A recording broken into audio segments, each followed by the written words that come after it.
à toutes et tous, je m'appelle Othon Escamac et je suis actuellement chercheur à l'IRD, donc à l'Institut de recherche pour le développement, et dans l'unité de recherche Prodigue et dans le cadre d'une communauté de savoir qui s'appelle Géoressources et Durabilité.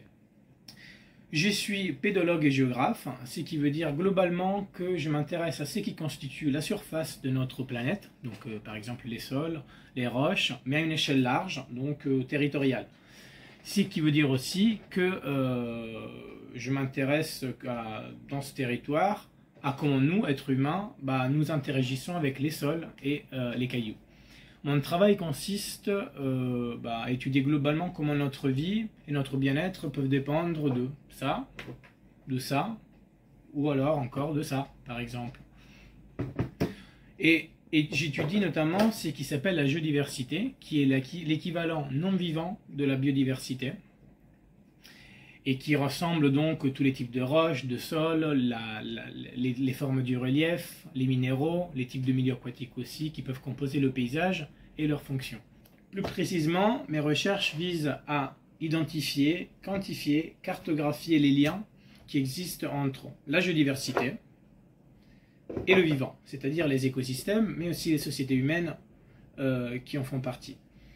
Je vois aussi comment ces liens se transforment dans le temps et dans l'espace. Par exemple, si je prends ça, ou le sol qui se développe dessus, est-ce que le milieu que je vais créer peut fournir plus ou moins d'eau à la société, ou alors que ça peut créer un sol plus fertile ou moins fertile pour telle utilisation, etc.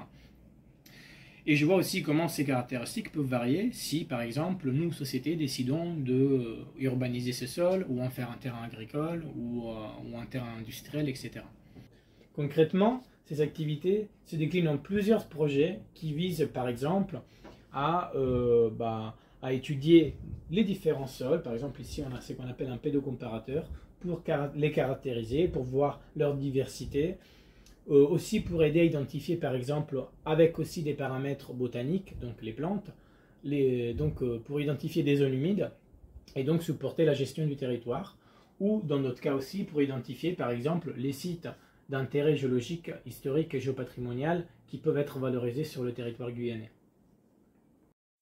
Je passe donc mes journées à décortiquer toutes ces questions en faisant beaucoup de terrain avec mes collègues qui sont en train de filmer, et avec plein de matériel, par exemple ce marteau de géologue, avec une couverture, ou pour les sols, c'est ce qu'on appelle une tarière pédologique qui nous permet d'aller jusqu'à 1,20 m de profondeur et creuser notre sol. Mais à côté de cela, nous faisons aussi beaucoup de cartographie, et avec des logiciels informatiques, etc. Si vous voulez savoir ce qui se passe sous nos pieds, n'hésitez pas à venir à l'IRD de Cayenne, au centre Montabo.